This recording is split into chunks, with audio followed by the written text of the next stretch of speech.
Let us pray. Creator God, on this day of celebration, we give thanks for those who have inspired us and enriched our learning, for opportunities offered and for friendships made. We give thanks for families who have supported us in difficult times and encouraged us to achieve our goals. Bless all our graduates as they journey forth from here to their different places and countries of work.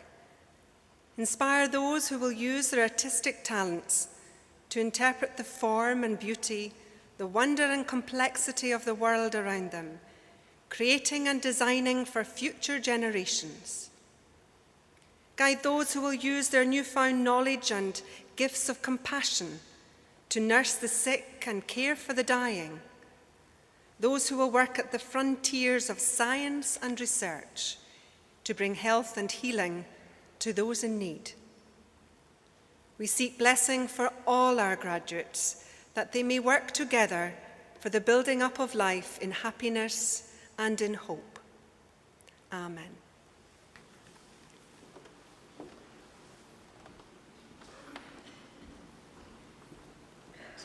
Thank you, Chaplain. Now, as Principal and Vice-Chancellor of the University, it's my great pleasure to welcome you all to this second of our graduation ceremonies this June. And you all have a very special part to play in this ceremony.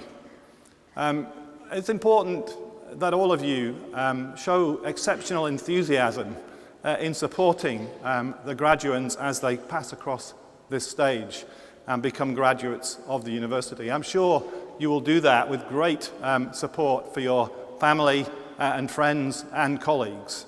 And please try to make sure that we maintain that enthusiasm throughout the ceremony, because it will be so much more enjoyable for all of us. Now, we got off to a good start this morning, but I have great hopes for this ceremony, because this is only the second time that both Duncan of Jordanstone College of Art and Design students, together with students from our School of Nursing, have been in the same ceremony. And it's been my experience that each of those schools, in their own right, brings a very special flavour to our graduation ceremony. So I have great hopes for the ceremony today, and good luck. Now, well, good luck to everybody on the stage as well. It is normal for our graduation ceremonies to be presided over by our Chancellor. And many of you will know that Lord Naren Patel retired as our Chancellor at the end of last year after 11 years of service. And we appointed a new Chancellor, or we have appointed, but we'll inaugurate a new Chancellor in September. Congratulations. That was the new Chancellor trying to get her word in edgeways, and I'll come to that in a moment. So we have appointed a new Chancellor who will be here in November, but could not be here for the summer graduations. This is also my last time presiding over summer graduation, and therefore to have the job of the Chancellor on this occasion is a particularly poignant one for me too. But we've already had a preview. I'm pleased to say that Dame Jocelyn has recorded a message for us all, and we're going to begin our ceremony with that message. Thank you. Congratulations to everybody who's graduating today. My name's Jocelyn Bell Burnell. I'm to be the next Chancellor of the University of Dundee. But sadly, because of a previous commitment, I can't be with you today. I hope you have a great day. Congratulations on your degree, and congratulations to all those who have supported you and helped you through your course and through your time as a student.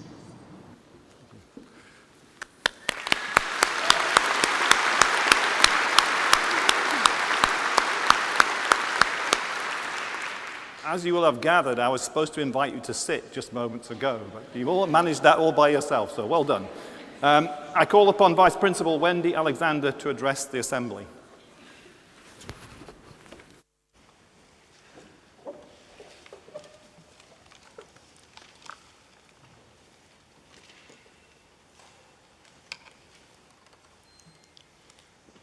Vice-Chancellor, Deputy Lord Provost, graduands, honorary graduands, Ladies and gentlemen, I would like to begin by welcoming all of you to our graduation ceremony. And to those of you who are here for the first time, can I extend a very warm welcome. It is typical in graduation ceremonies, before we get to the real business of graduation and your achievements, for the proceedings to start with a speech. Hopefully one that isn't too long, but celebrating the university from which you are about to graduate. But today, I'm going to break a little with that tradition, not sadly in abandoning the opening speech, but instead of starting with the university, I want to dwell instead on the city. Because today, by being here in Dundee, you are visiting one of the world's must-visit places of 2018.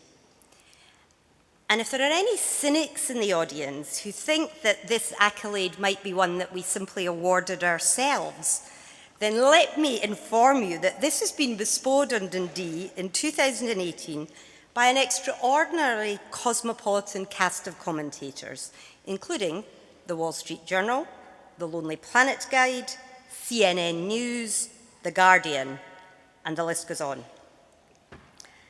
Let me just touch on the Wall Street Journal. Of its must-visit destinations for summer 2018, Mexico, Peru, Madagascar, Montenegro, Grenada, that's the one in the Caribbean, not in Spain, Shanghai, a little more improbably the Faroe Isles, and the city of Dundee. So bask for a moment in being completely on trend for summer 2018. And of course, much of this current excitement is focused on the imminent opening of the V&A Dundee, that magnificent new design museum that is now nearing completion at the heart of the waterfront. What many of you may not know is that the idea of bringing this world-famous museum to Dundee was hatched at the university over a decade ago. And we are immensely proud to have worked hand in glove with local and national partners to actually bring that fantastic idea to fruition. And as the excited headline writers now eulogize about the arrival of Bilbao on the Tay or the Guggenheim effect in Dundee, it is clear that the V&A has the potential to help transform this city. And if the V&A is a very visible sign of transformation, coming a little bit further down the track is a further landmark development that has the power to accelerate and indeed complete the city's transformation. The Tay Cities deal is a transformation project for the whole of Tayside. It's a partnership that is attracting £2 billion in funding from the government, the private and public sectors, and is looked upon to realise up to 15,000 job opportunities. The particular contribution that the university is making to the Tay Cities deal is our innovation. So we are going to take our world-leading expertise in life sciences, in biomedical sciences, in forensic science, and translate our expertise into new products, new opportunities, and new businesses for this region. And of course, that is what leading universities do. We take our knowledge, our ideas, and our commitment and use it to transform lives. And very soon, once you get over the celebratory hangover this evening, it will be your turn as new graduates to begin the work of transforming the lives of others. Taking with you all that you've learned from your teachers, from each other, and from the city itself. And we hope that your years at Dundee, here, you've tasted that sense of possibility, that your time at Dundee has equipped you to take the next step with confidence, ready now to step out into the world, to be bold, to be creative, and to be determined to make your own impact. And so, just before we get to that all-important walk across the stage, let me add a final few words, not about the city, but about the university from which you are about to graduate. First, know that graduation is the most important day in the university's academic calendar. Seeing you, our new graduates, cross this stage after all those years of hard work is an incredibly proud moment for us at the university, just as it is for you and your family and your friends who are here to support you today. And as you walk across the stage, pause for a moment and be very proud of the choice that you've made in coming to Dundee. You have chosen to study at one of the world's top 200 universities. Our teaching and our student experience is ranked as one of the best in the United Kingdom. And last year, in the first ever official test of teaching quality, known as the Teaching Excellence Framework, Dundee was awarded gold, the highest possible accolade. Our research is equally impressive. Just in the last 4 years, while you have all been studying here at Dundee, our professors have been discovering new drugs to tackle diseases like malaria. We have been named the world's most influential pharmaceuticals research institution for our size in the world, ahead of the likes of the Massachusetts Institute of Technology and Berkeley in California. We have partnered with CERN in Switzerland. It's home to the world's leading physicists and engineers who probe the fundamental structure of the universe and work in the world's most powerful particle accelerator. And just yesterday, one of our professors, an expert in forensic science, was on the stand at the Grenfell Tower inquiry talking about the issues surrounding fire safety. So I could go on, but I want just to finally mention our outlook at Dundee. We are very much of the city, but like all great universities, we are also global in the way we interact with the world. We have staff and students gathered here from over 140 countries.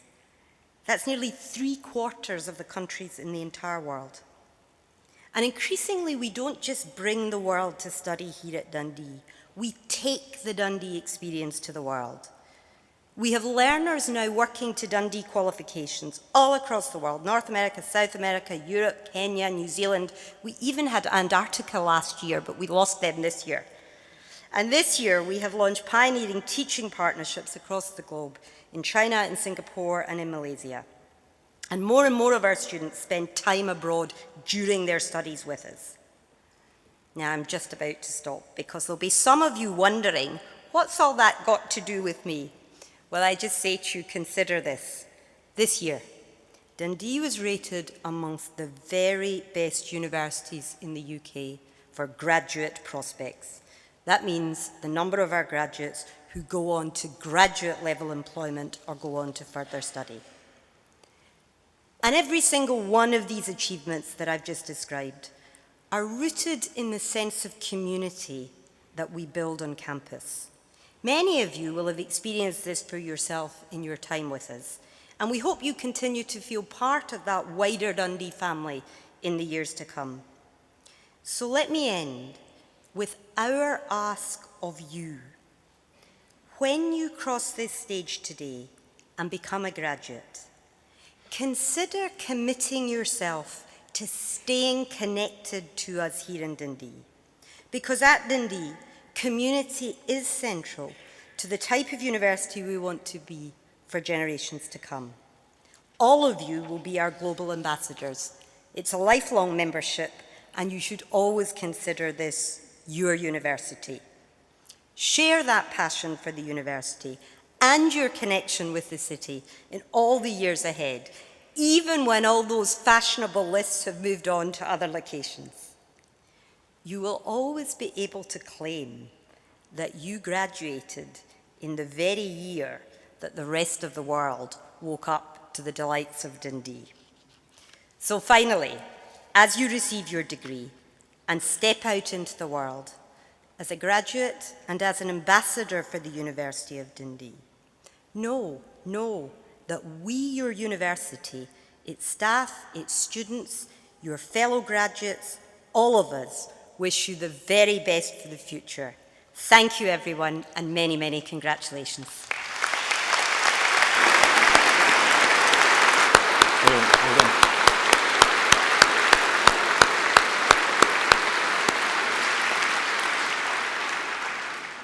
I call upon Dr. Jo Corlett from the School of Nursing and Health Sciences.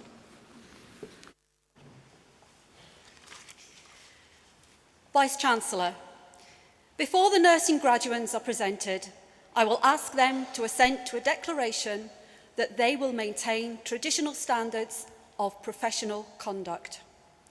Will the nursing graduates please stand?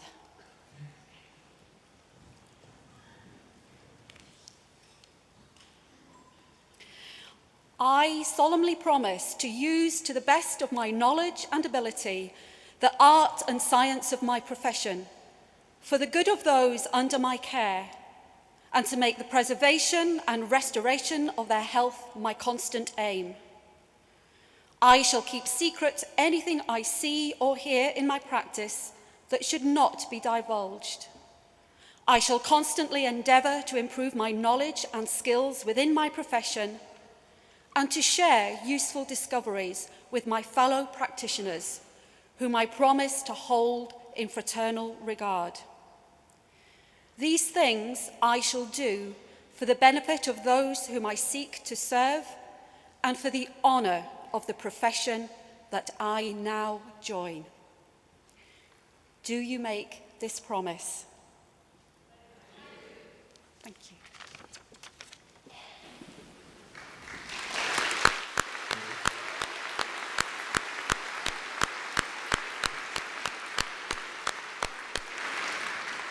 Thank you, Jo. I call upon the Dean of the School of Nursing and Health Sciences, Professor Lynn Kilbride.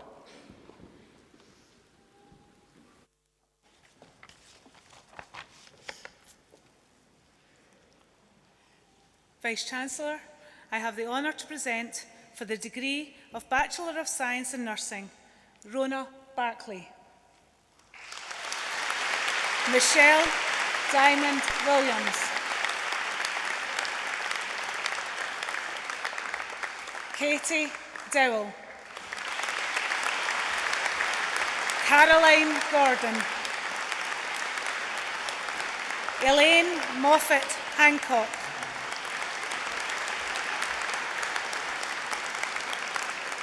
Rhiannon Jones. Laura McNabb. Fiona Mason.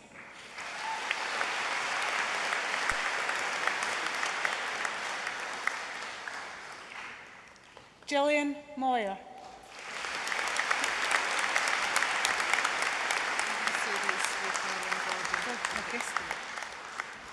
Caroline Gordon. Elaine Moffat Hancock. Gillian Moyer.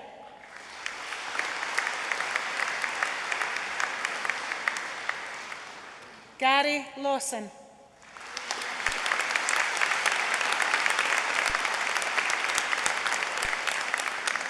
Ramon Olivetti.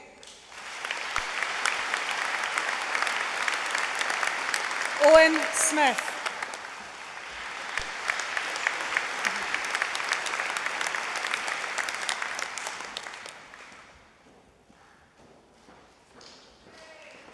Melissa Thompson.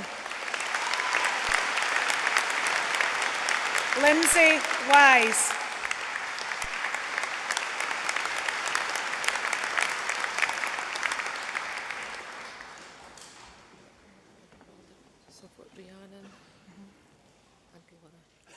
Rhiannon Jones.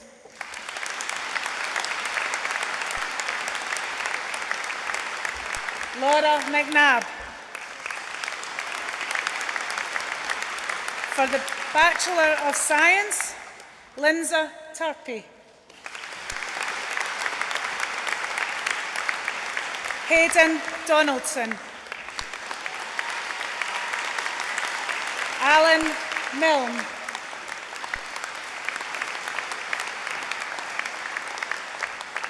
For the Postgraduate Certificate in Infection Prevention and Control, Lindsay McClements.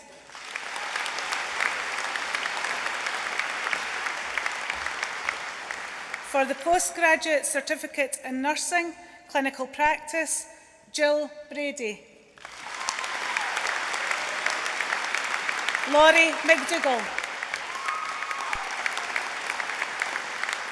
For the Postgraduate Certificate in Nursing, Leadership, Quality and Governance, Michelle Horn. For the Postgraduate Diploma in Advanced Practice, John Harris.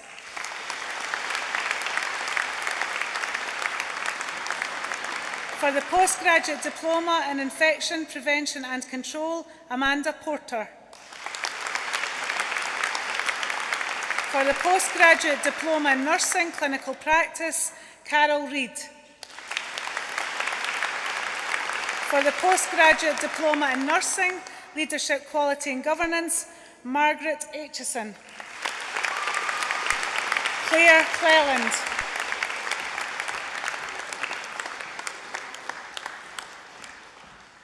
For the Master of Science, Karine Mackay. James Doyle.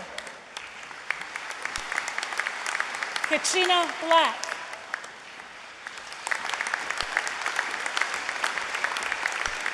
James Doyle.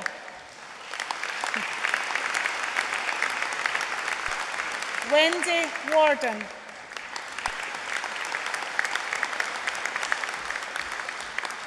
Elena Taniva Chalakova. Lindsay Frame. Paulo Coelho.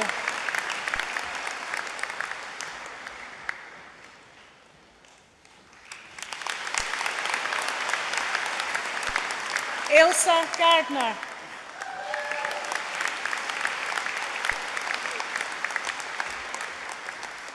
Lara Marie Abiffa.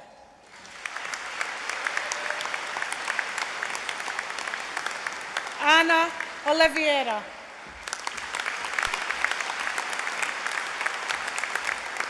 Iona Lancaster.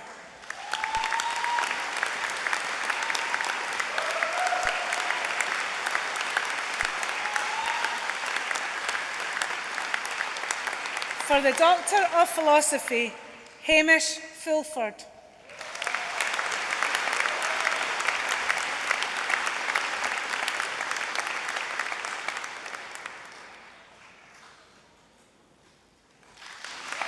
Linda Shaker.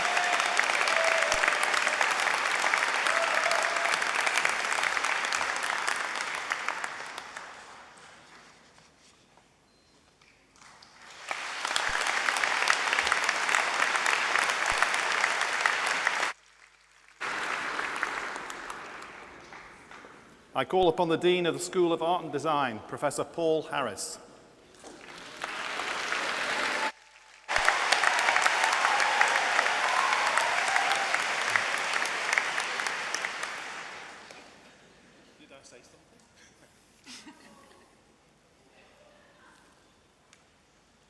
Chancellor, Vice-Chancellor, I have the honour to present for the degree of Bachelor of Arts with Honours, Saoirse Amira Anis.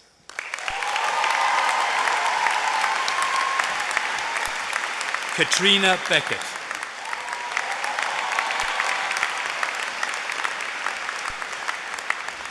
Morgan Connolly.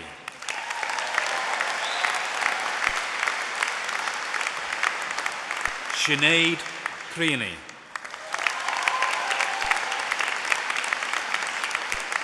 Ahmad Dini.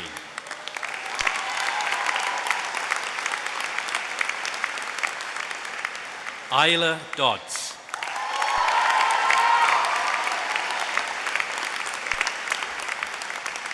Kira Gray.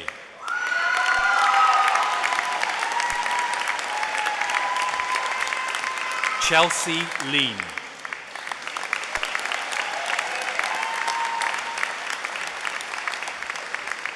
Kira Marshall.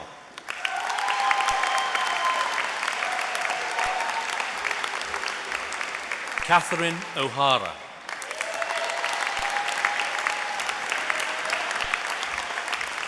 Jamie Steedman.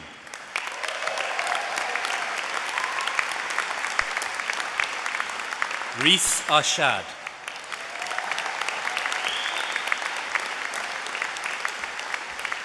Sobia Ashraf.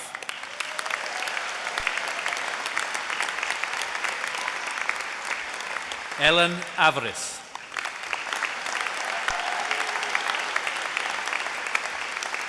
Marnie Barker.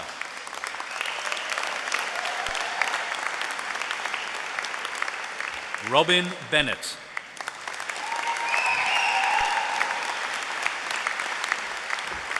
Callan Biddy. Beth Brawley.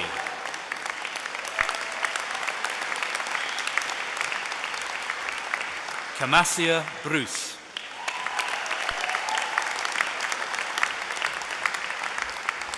Chloe Cameron.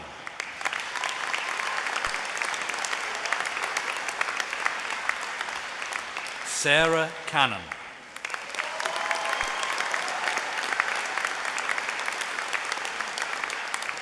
Vardy Cormac.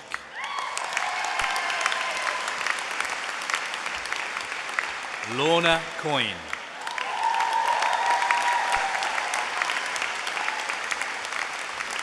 Nicole Cumming.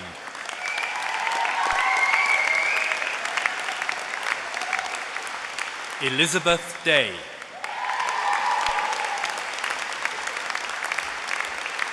Michael Doherty.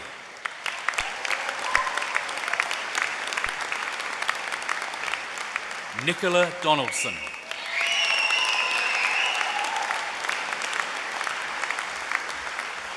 Melina Doomy.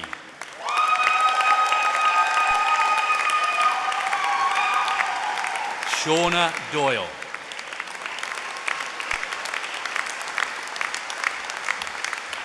James Fallon.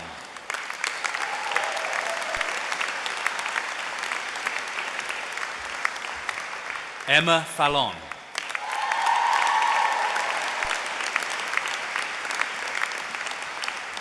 Holly Ferguson.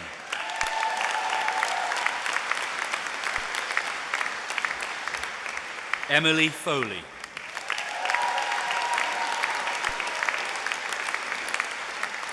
Hannah Gill.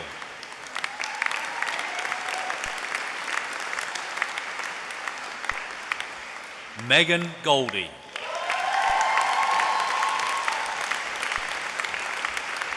Laura Gray.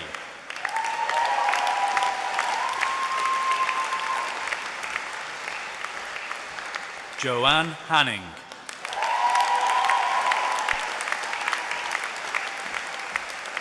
Lucy Hendry.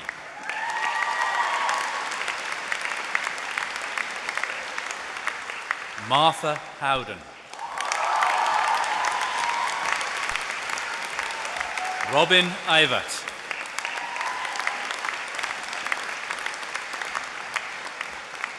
Elliot Killick.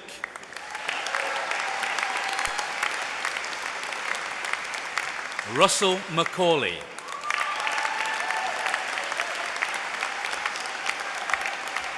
Holly McPhail.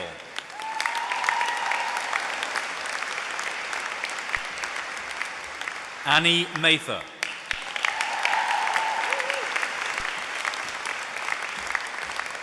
Daisy McConville.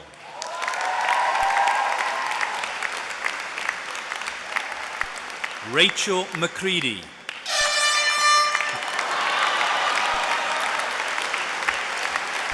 Michelle McLaren.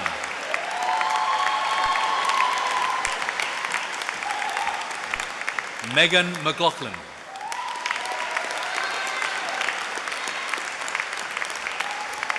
Fiona McLoone.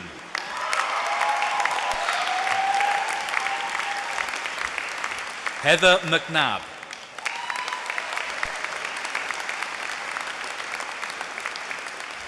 Anika Nielsen.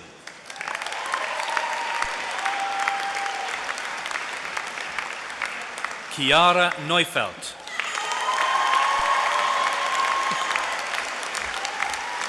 Daniel O'Dempsey.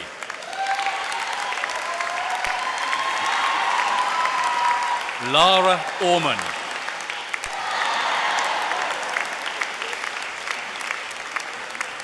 Caitlin Parkin.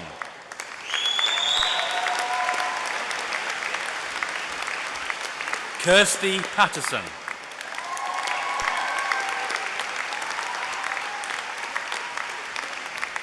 Christina Pelahak.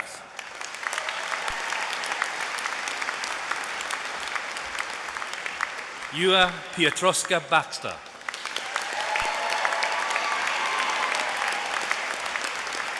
Bethan Radcliffe.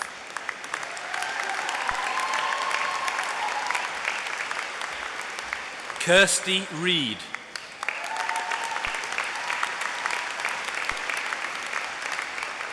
Lindsay Reed. Stevie Reed.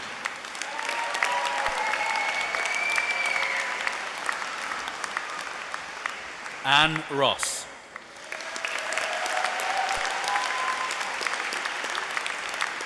Tina Scopa.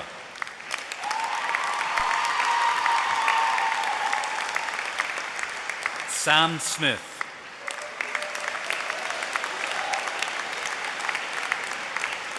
Nina Stanger.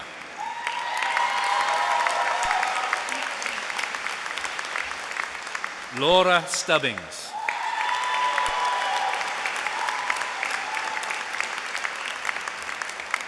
Gregor Thompson.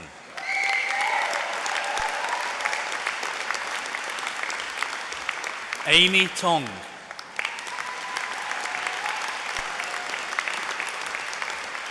Joanna Tonna.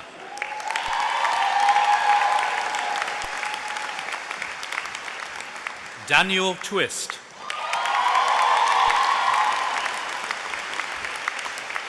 Agata Ubanska.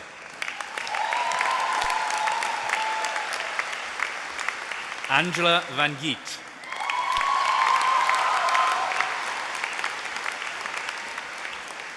Caitlin Vasey.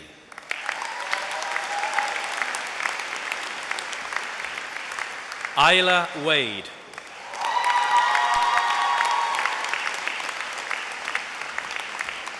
Gemma Ward.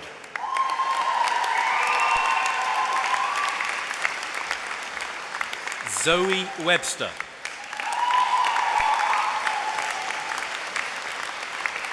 Stephen Wilson.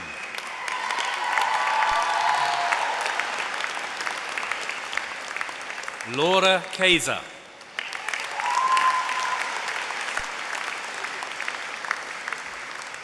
Emma Dempsey.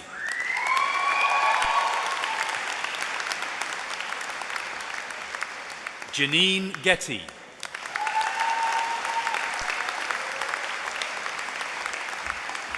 Holly McKee.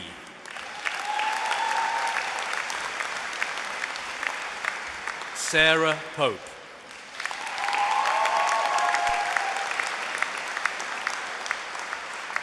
For the degree of Bachelor of Design with Honours, Julia Brandes.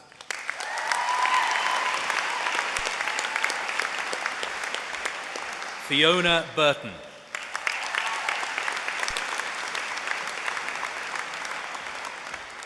Lauren Davidson.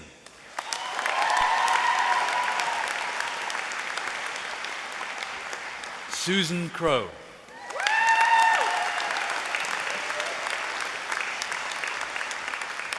Michael Doig.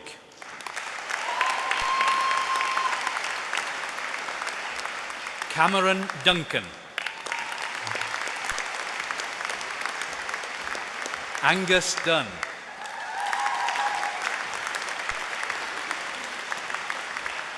Peter Hagen.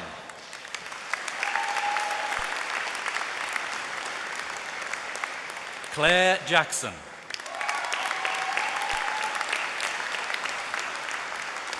Liesel Kolodzic.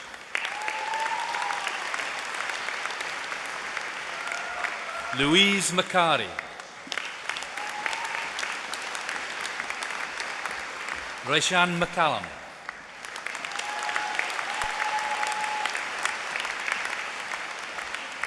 Molly McCarthy.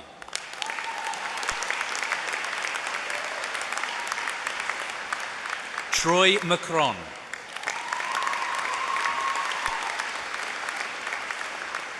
Hamish Mitchell.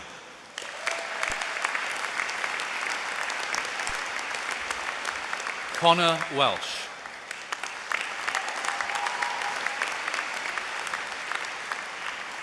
Lewis Blakeman.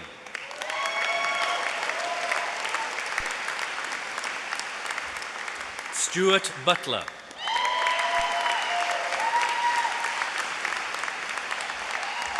Boyd Cunningham.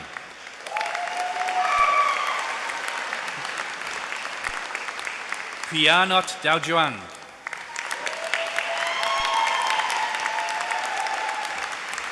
Bethany Dick.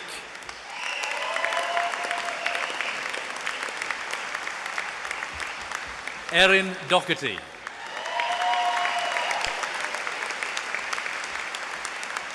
Sarah Duffy.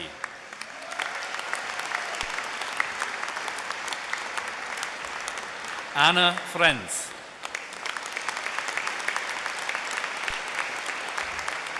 Darryl Gray.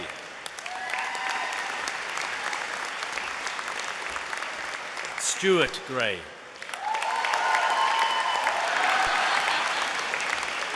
Jennifer Hampton.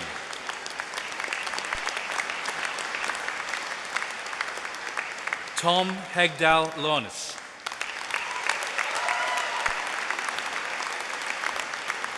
Mohammed Karim.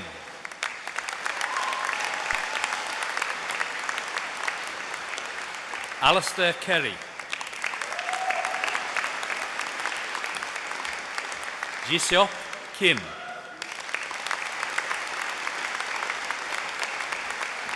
Abby Longmuir.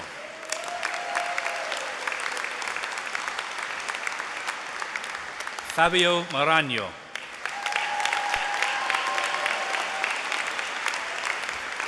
Ellen McLean.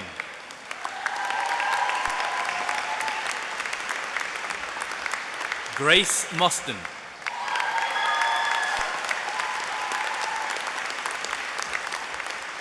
Bryony Ogilvy.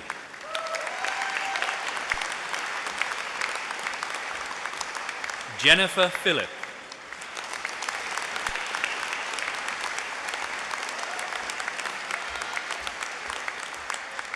Stephen Rossi.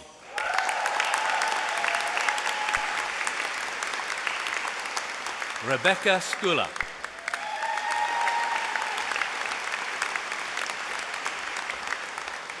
Kirsty Burnett.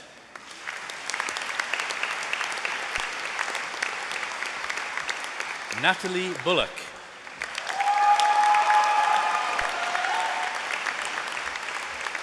Danielle Clark.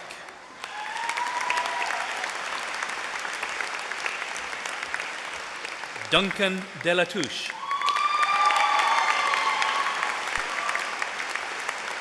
Lucy Dewar.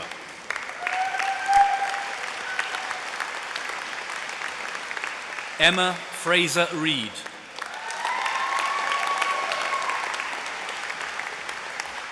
Amy Halliday.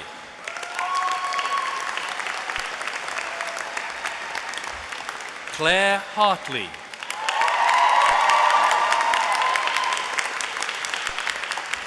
Nicola Henry.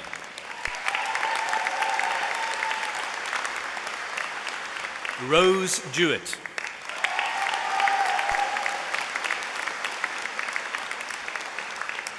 Chloe McDougall.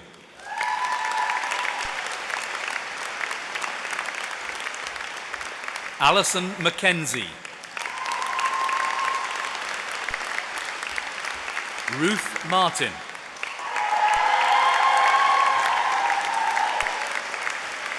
Rachel McAnally.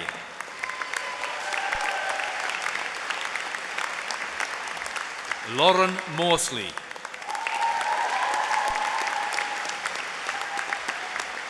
James Robertson. Struan Sloan.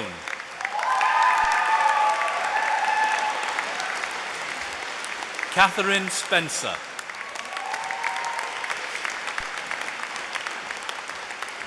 Rebecca Stokes.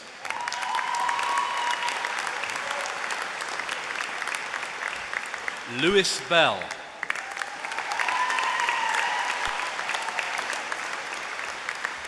Lucy Canning.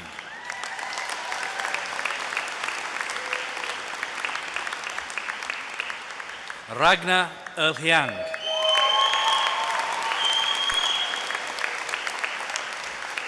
Madeline Ellis.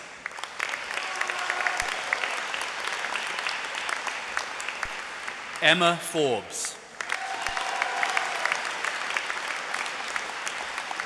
Rachel Goodwin.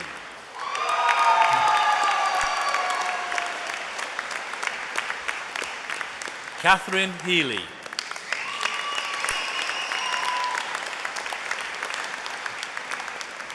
Ashley Love.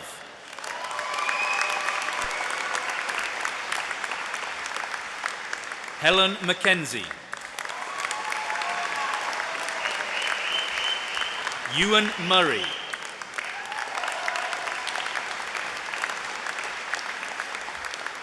Cara Robertson.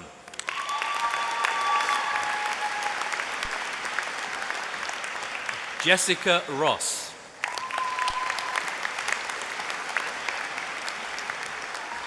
Celia Simoncini.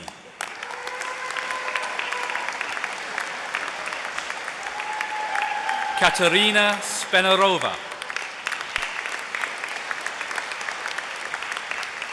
Gazelle Suarez Garcia.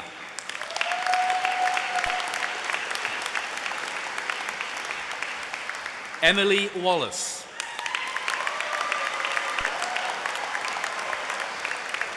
Cynthia Wan.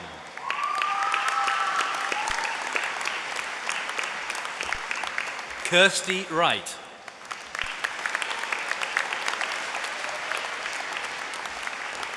Iona Anderson.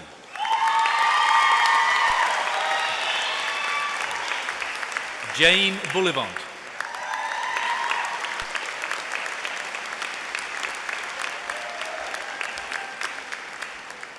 Liam Clark.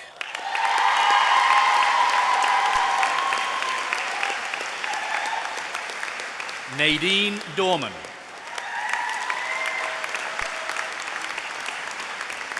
Erin Dyer.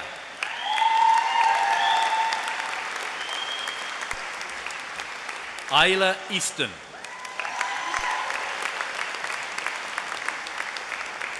Andrea Gardner.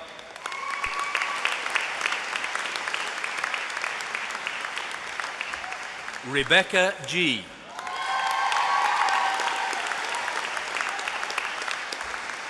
Eve Hendry Coburn.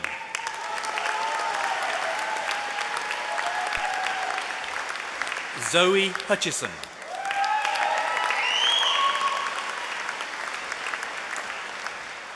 Ailsa Irvin.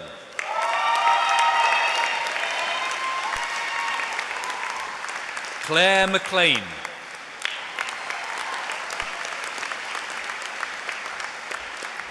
Emma Russell.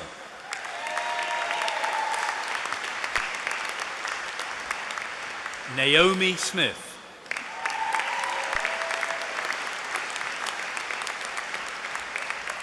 Kim Tion.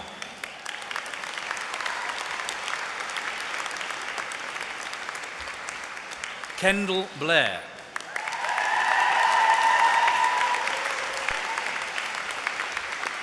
Megan Brown.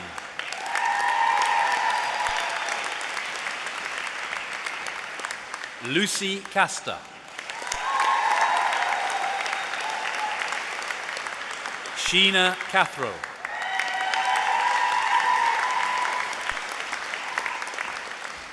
Laura Collins.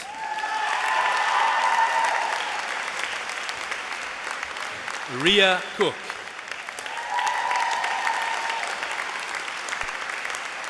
Ailey Ferguson.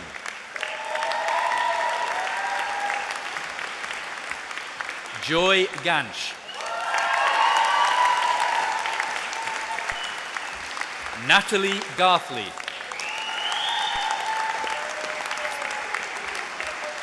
Annabelle Gurney.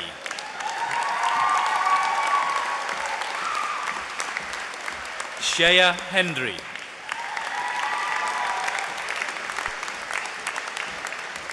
Georgina Hickey.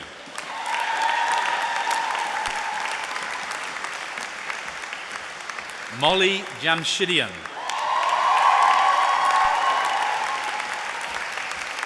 Dylan Keel.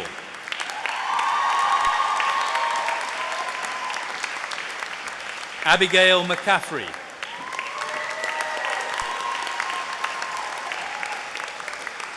Margaret McCall.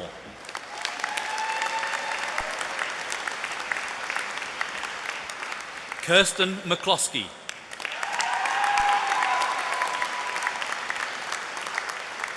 Emily Miller.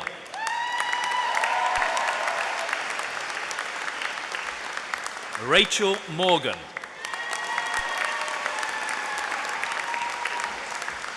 Alexandra Nicol.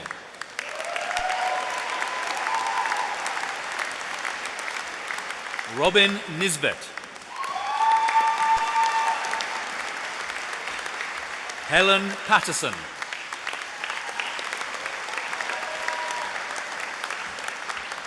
Sophie Popham.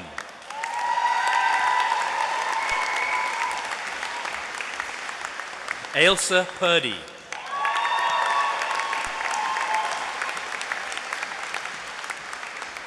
Elle Roche.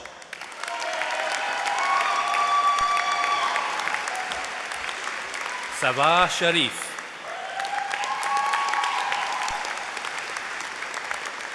Erin Smith.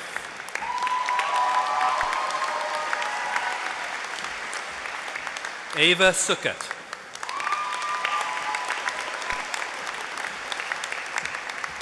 Sharifa Syed Azmi.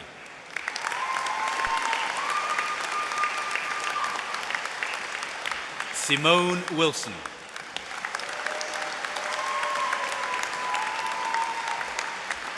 For the degree of Bachelor of Design, Ainsley Connolly.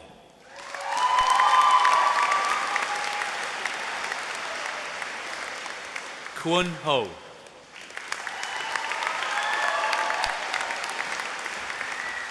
Holly Brown.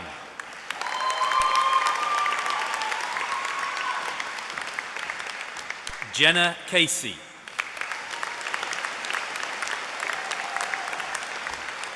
Lucy Patillo.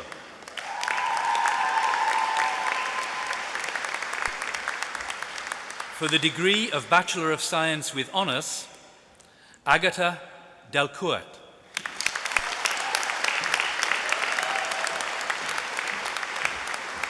Connor Finlayson.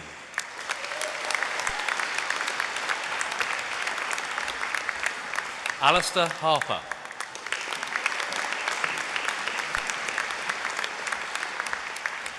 Tiernan Hoch.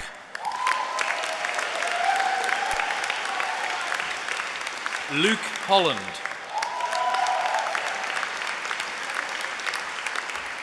Alice Horton.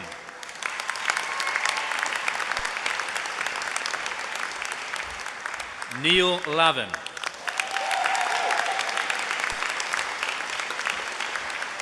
William McIntosh.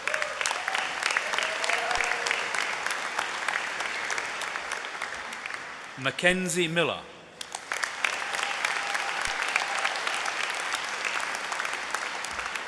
Natalie Minnie.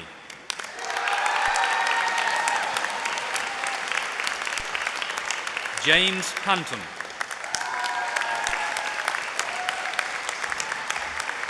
Leonardo Petrucci. Thomas Sanchez.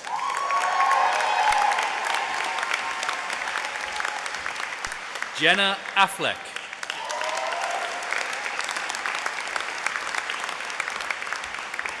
Robbie Beautyman.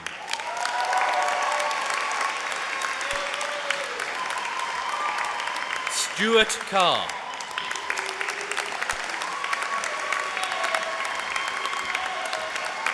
Louise Carruthers.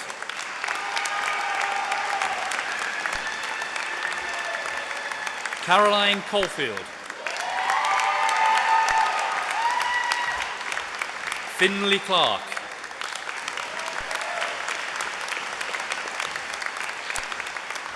Hannah Coucher.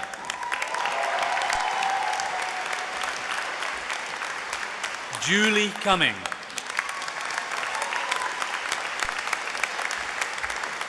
Kerry Cummings.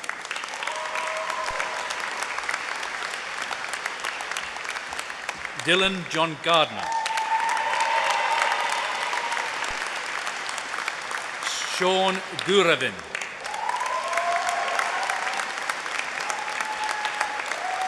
Sarah Hepburn.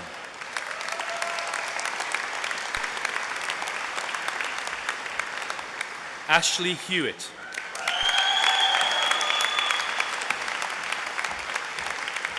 Leanne Howard.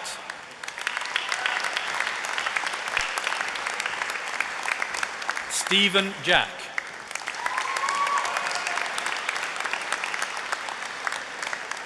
Luke Johnston.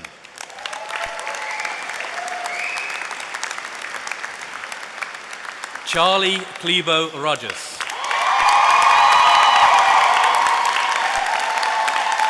Jonathan McLean.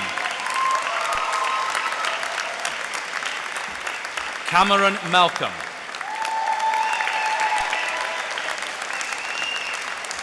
Rosie Malin.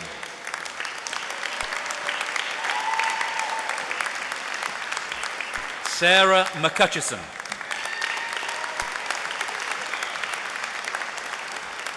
Benjamin Mitchell.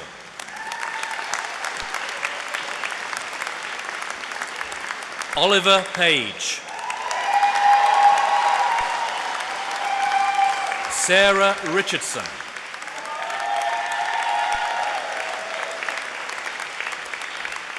Campbell Scanlon.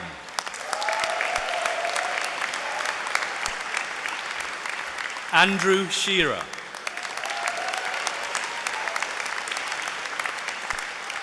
Kevin Sinclair.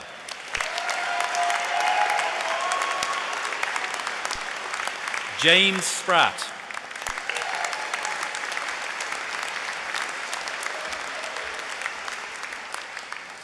Cameron Watt.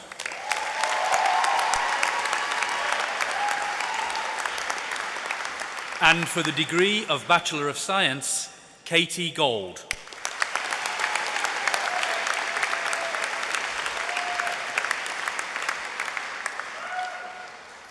Vice-Chancellor, I have the honour to present for the degree of Doctor of Philosophy, Maria McLennan.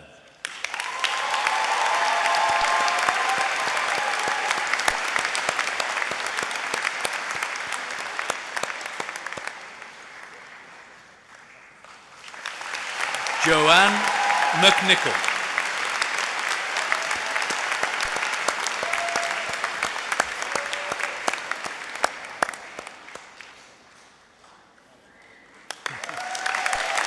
Scott Smith.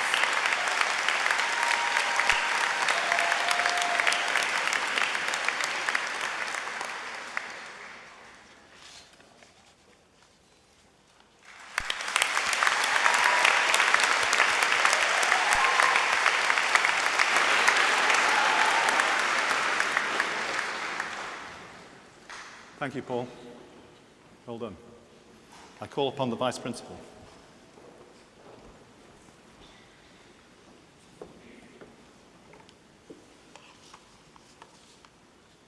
Vice-Chancellor, I have the honour to invite you to confer their degrees in absence upon the candidates who have been unable to attend this ceremony.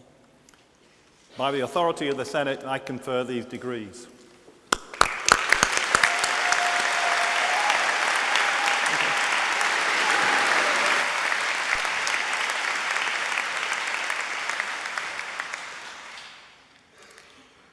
Now, it is customary at this point in the ceremony for the new graduates to have the chance to congratulate themselves, each other, and to thank all their friends and family who, in the good times and in the bad, have made today possible.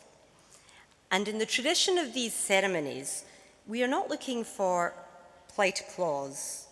We are looking, in a moment, for you to raise the roof.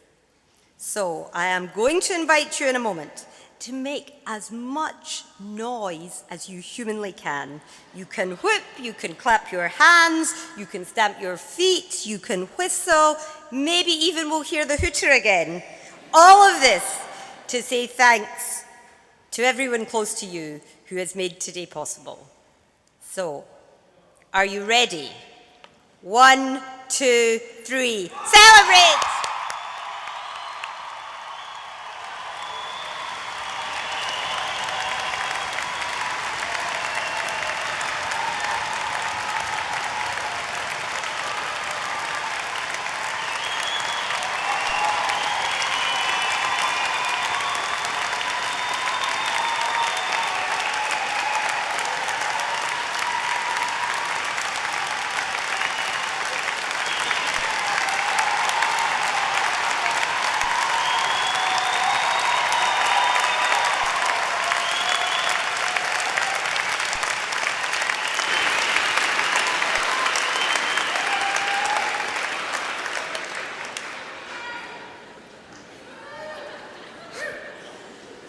I think they were ready.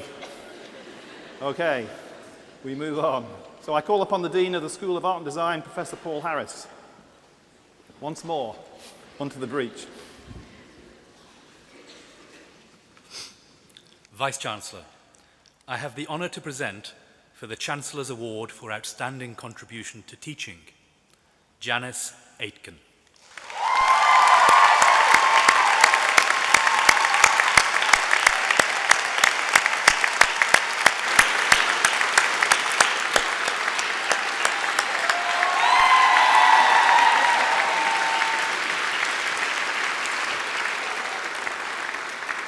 Thank you. I'm going to do that. As Principal and Vice-Chancellor, I have the honour to present the Chancellor's Award for Outstanding Contribution to Teaching, and it's extraordinarily well deserved, so you get that. But you said to me earlier today that one thing that you hate, or one thing that you enjoy, is giving praise to others and supporting others in your teaching and your work within the university and elsewhere. But you also said that you get extraordinarily embarrassed when you are the recipient of everybody else's congratulations. Now, that was a real mistake, admitting that. What have I done? What is special about Janice? Well, I want to say just a couple of words. I've known Janice for a long time in my career in this university, and she is a contributor in everything that she does. You may not know, but alongside her work that you recognise as a senior lecturer at Reader, Janice is also a member of the Senate. She's a member of the court, and in developing her own artistic practice, what she does is ensure that that is relevant to the world beyond her own particular interests. She has impact in many, many different ways, and then she translates that impact back into the learning experience of students, and that's a really special gift. And you can see that manifested in the next few weeks, because a product of that work, the design of a sculpture in the form of penguins, which will start to appear all around Dundee. One of them in our lobby at the moment, which has been decorated, I suppose you could say, by Janice's own hand. But these will appear around the city, and it's part of a fundraising campaign for the Maggie Centre. So that's just one of the things that Janice does of many. So what I want you to do now is thoroughly embarrass her by giving her yet another round of applause, please. Thank you.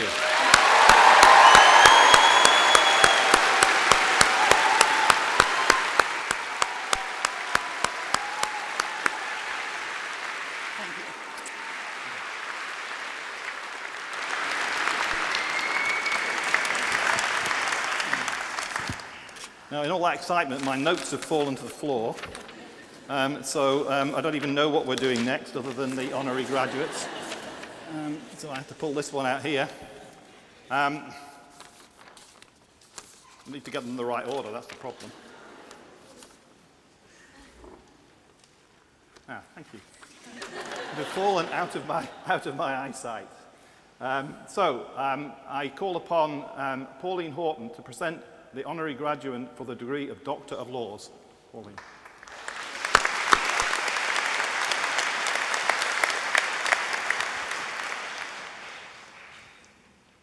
Vice-Chancellor, I have the honour to present for the degree of Doctor of Laws, honoris causa Zipporah Ali.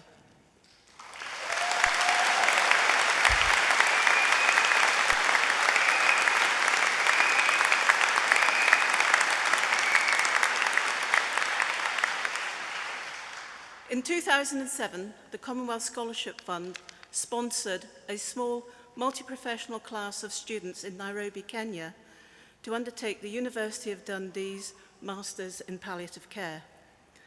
Dr. Zipporah Ali was one of the number of doctors in the group. It quickly became clear that her aptitude for leadership, tempered with her warmth and sense of humour, made her a class asset. Although she at no time expected any special attention, "Call me Zippy" was her main request. At the time, palliative care was still a relatively under-recognised branch of Kenyan health care. As a young doctor, Zippy had watched her brother succumb to leukemia without pain relief or any form of palliative care. Her response was to become a volunteer at Nairobi Hospice. By the time she began her master's studies, Zippy had been appointed National Coordinator of the Kenya Hospice and Palliative Care Association, known simply as KEFCA. During the master's programme, all the teaching staff had a ringside seat watching the development of palliative care by these Kenyans and tailored to Kenya, directed and supported by KEFCA.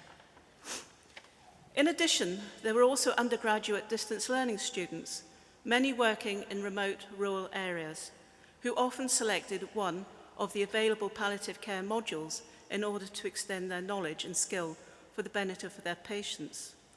Some of these patients had AIDS, but most commonly they had malignant conditions presenting too late for active treatment.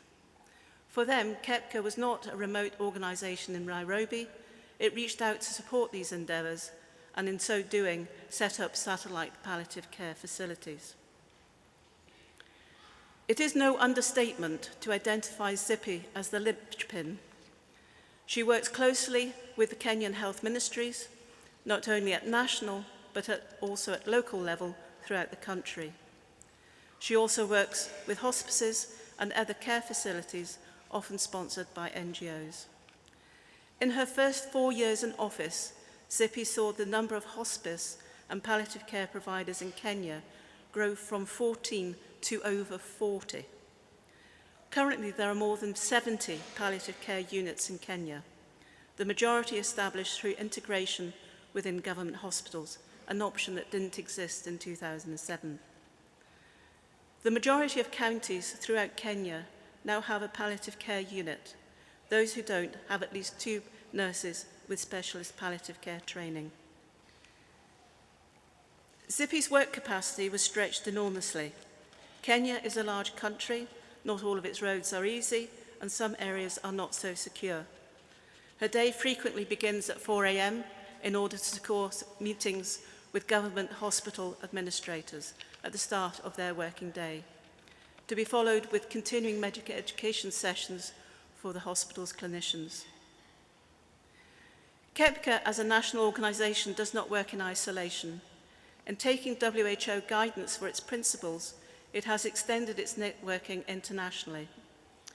Just 2 examples are through participation in the work of the African Palliative Care Association and within the International Children's Palliative Care Network. In 2012, KEFCA was one of 10 community-based organisations who received the Red Ribbon Award for innovative responses to AIDS. Zippy's teachers looked on with some concern as her travel schedule and work commitments expanded to take all these initiatives on board, including an opportunity to address the UK all-party parliamentary group on HIV and AIDS. Zippy's commitment to education, her own as well as healthcare colleagues, is consistent and driven. Before her master's studies, she had already completed the newly instigated Diploma in Palliative Care in association with Oxford Brookes University. Zippy, along with others, was key in establishing this programme based at Nairobi Hospice. The same university awarded her an honorary doctorate in 2013 in recognition of her services to palliative care in Kenya. For some lesser mortals, given such a busy working life, it would have been tempting to opt for an easy route through the Masters, perhaps duplicating areas of study, albeit lifting the knowledge base to a higher level. Not for Zippy. I well remember her experience of pain module in 2009, when she explained that the essence of her study on pain this time around must concern the politics of non-availability of opioids and how this must be effectively addressed if care was to continue to progress throughout Kenya. Whilst the outcome was a much more complex assignment than required, it was entirely successful academically and, importantly, also in achieving the desired outcomes for patients and their families. This achievement was further evidenced in 2016 when Zippy addressed a plenary of the United Nations General Assembly special session on the world drug problem in order to make the case for access to controlled substances for medical use. Above all, Zippy has worked to ensure that palliative care is included in the proprietary pre-registration curricula for healthcare professionals, most especially doctors, but including nurses. This was the subject of her dissertation and also, in the midst of her busiest agenda, a priority objective for which she has worked tirelessly. And finally, on a personal note, Zippy is a proud mother of 3 boys. She now has 2 much-loved granddaughters. Zippy relishes this female companionship during her precious time at home. It has been an enormous privilege to share palliative care education experiences with such a professional giant. Vice-Chancellor, I have the honour to invite you to confer upon Zipporah Ali the degree Doctor of Laws.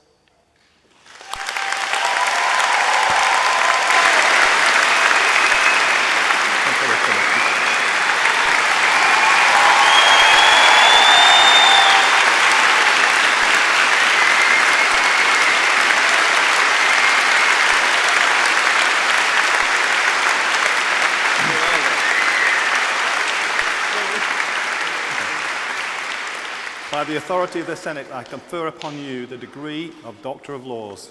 Congratulations.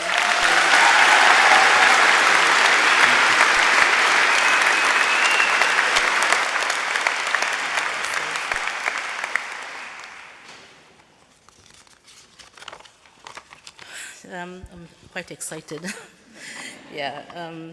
Thank you very much, Pauline, for that very, should I say, well, speech.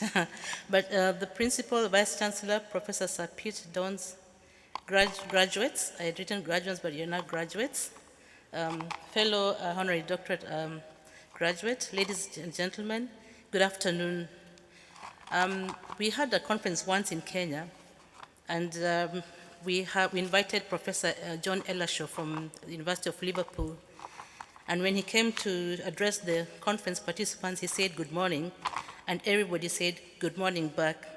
And he almost jumped out of his skin, because in Africa, when somebody says good afternoon, you also say good afternoon. Good afternoon, ladies and gentlemen. Thank you very much. That's how we do it in Africa. So I'm truly honored and humbled to accept this honorary doctoral degree from the University of Dundee. This award is not for me. It's not really for me, but for all the patients and their families who struggle with life-threatening illnesses. Those who endure a lot of pain and suffering. It is for those healthcare workers, my colleagues there in Kenya and other parts of the world, who work selflessly to ensure access to pain relief and palliative care. It is for those those advocates and teachers, and my examples of my teachers are here, Pauline and John, and Lorna is in the crowd, who want to see a positive change in healthcare. And it is for those who have faithfully continued to support pain relief and palliative care initiatives across the globe, thus ensuring that patients and their families have a better quality of life. And I really want to say congratulations to those of you who are graduating today. I know you have a big, big job in front of you. The nurses, you really have a lot of work to do to ensure access to healthcare, equal access, and also quality access to healthcare for all those who need services. So to all of you who are graduating today, you have worked hard to get to where you are. I truly want to say congratulations to you all, and may the sky be the limit to the many positive influences and challenges you are bound to bring to make the world a better place for many. Remember that the education that you have gained at this university is not meant to stay on that piece of paper, your degree that you're receiving today, but to be put into practice. You are now entering an exciting phase of your lives. Do not waste this opportunity. Use the knowledge and wisdom you have gained to gently shake the world, as Mahatma Gandhi put it. Be the light or the mirror that reflects the light. And remember, you are the ambassadors for the world, for the kind of world you want to live in. And you've heard the word ambassadors several times this afternoon. Please remember, you are the ambassadors of everything that is good for other people's well-being. I want to sincerely thank the University of Dundee for extending their education to low and middle income countries, for the many opportunities of finding scholarships for students who would not have made it without the support from the university and the Commonwealth scholarships. And I really hope that this relationship will continue to extend not just to China, Malaysia, and Singapore, but to come back to Africa as well. I specifically wish to thank Ms. Pauline Horton, Ms. Lorna Numbers, and Dr. Joan Collett for their mentorship during my postgraduate training. All I can say is that they were very, very encouraging and extremely patient with me. I wish to thank my cousin Carol Dark from London and my friend Wendy Merkel, who have come to share this day with me, for accompanying me to this ceremony. And once more, really, to finish, I know I'm really standing between you and the party, and I know you want to go to the party.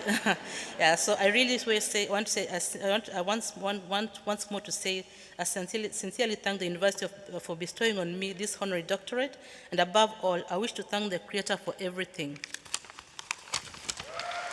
Yeah, so it's all right, yeah. Thank you. So my best wishes to you all as you transform yourselves, and I got this from you, from the mission of the university, transform lives and transform the world in which you live. As you go out, strive to be the change you wish to see in the world. Thank you and all the best.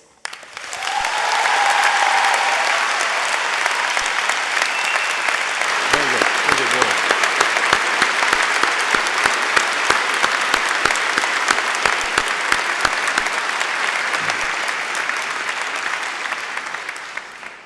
I call upon Karen Tosh to give a laureation for the Honorary Graduate Margaret Grant for the degree of Doctor of Laws. Unfortunately, Margaret cannot be with us herself today, but she will have her award collected on her behalf by her daughter Yvonne. Karen.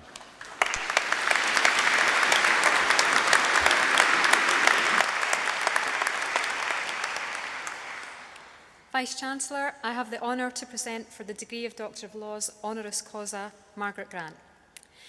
The Brittle-Bone Society is a national UK-wide charity which supports people and families affected by the condition osteogenesis imperfecta, or OI, otherwise known as brittle bones. This genetic condition is a disorder affecting collagen, and it results in fragile bones which easily break. Those who have the condition can experience a range of effects and, in many cases, will require the use of a wheelchair. It affects around 1 in 15,000 people in the UK, but before 1968, there were no support mechanisms to help people suffering with this rare condition. The actions of one remarkable local woman were to change that for generations of families across the UK. Margaret Grant was born in Dundee and was diagnosed with OI at a young age. When she gave birth to her daughter, Yvonne, she discovered that she also had OI. Struggling to cope when her daughter was young and finding no support, she resolved to do something to help others in a similar position. So, in 1968, she established in Dundee what is thought to be the world's first patient support charity providing specialised understanding and practical support. As we said, unfortunately, due to ill health, Margaret can't be with us today. Our daughter, Yvonne, is here on her behalf, but we have a little video of Margaret to tell you herself how she started out. Why did I start the Brittle-Bone Society?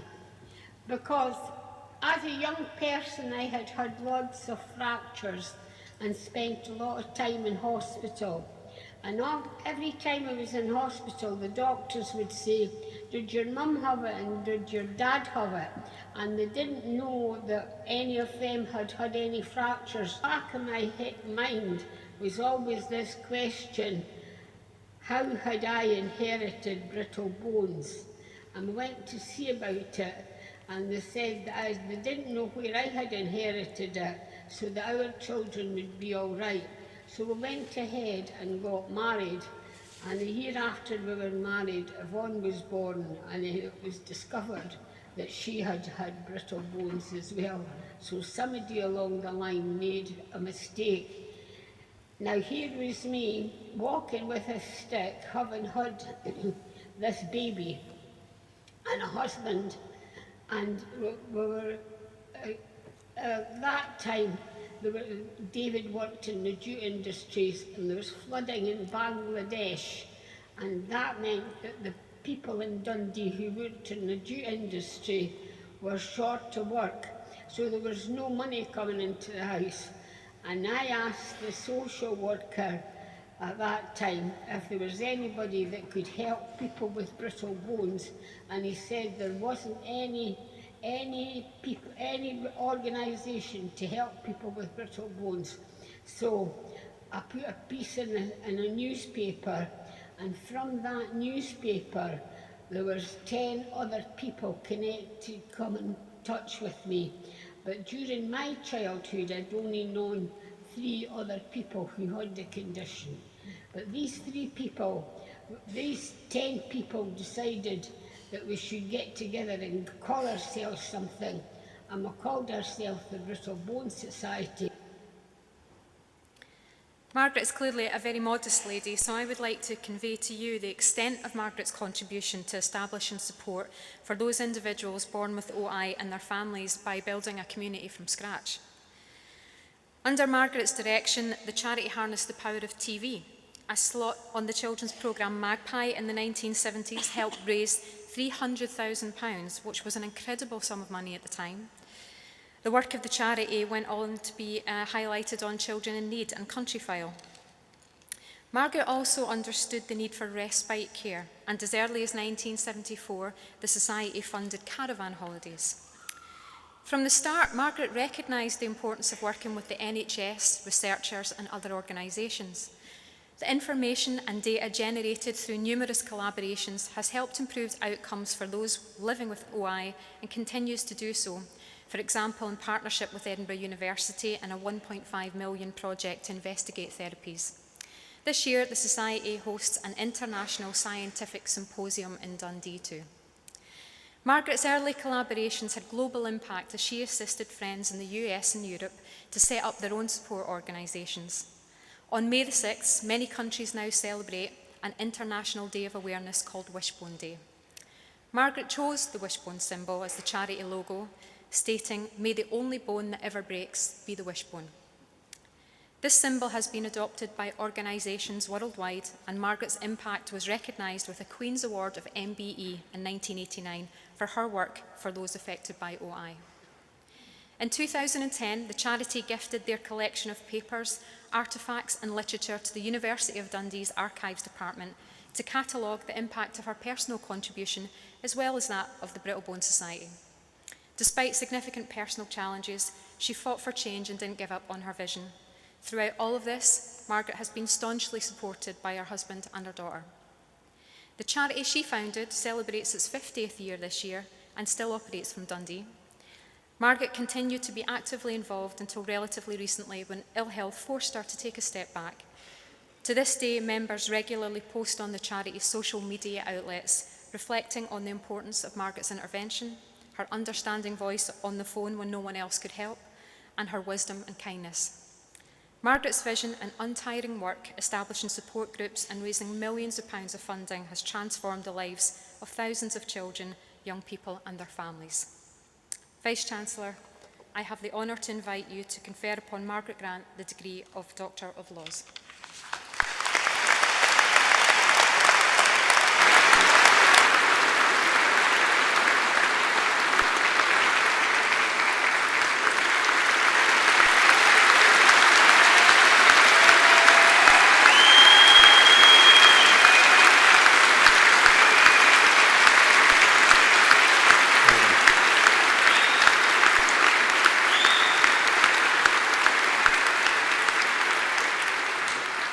By the authority of the Senate, I confer upon Margaret Grant the degree of Doctor of Laws. Thank you so much, sir. And yes, and that's the gift to her. For her.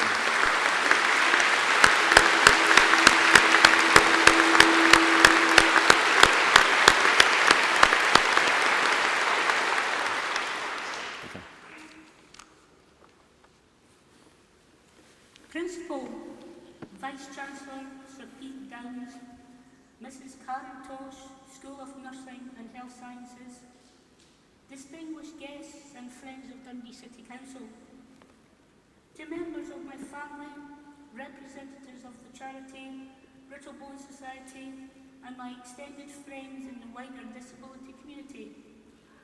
It is a privilege and indeed an honour to be here to receive this honorary degree of Doctor of Laws from the University of Dundee on behalf of my loving mother, Mrs. Margaret Grant, MBE. This recognition of the work that my mum started 50 years ago is recognised by this university from the city she loves, and we couldn't be more proud. Mum has osteogenesis imperfecta, or OI, a genetic condition, which I also have. So much more is known about the OI today. There are treatments and there is hope. When my own mother formed the charity, there was nobody who understood. It would be fair to say, thanks to her perseverance, more is known and more help is available today, and the work continues. Mum was interviewed and filmed by students a few years ago, and her stirring words evoke a past time in the 60s when disability was hidden, and language, imagery, attitudes, and social stereotypes made things difficult and extremely challenging for people who were born with any kind of disability. Her drive to form a support network for people with a rare condition, of which little was known or understood, her kindness and compassion reached out not only just locally, but around the world. With this thought in mind, I proudly, but humbly stand before you to accept this honorary doctorate which you have so kindly bestowed on my mother. And before closing, may I wish you, the graduates of this year, all the very best in your continued careers, and may your God walk with you. Thank you.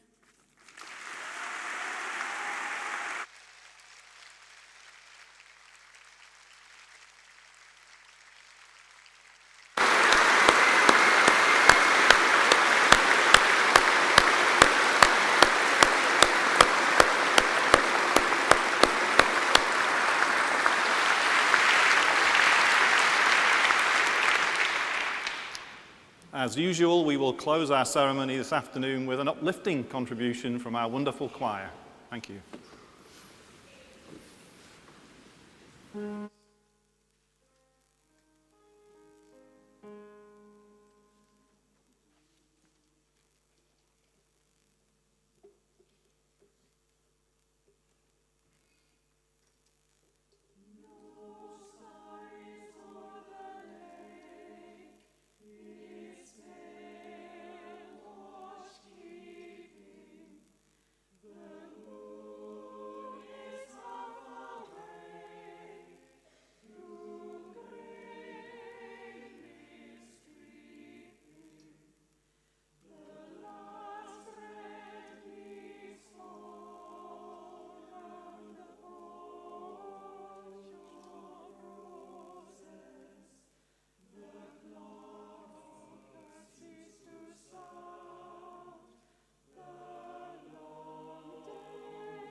Please be upstanding.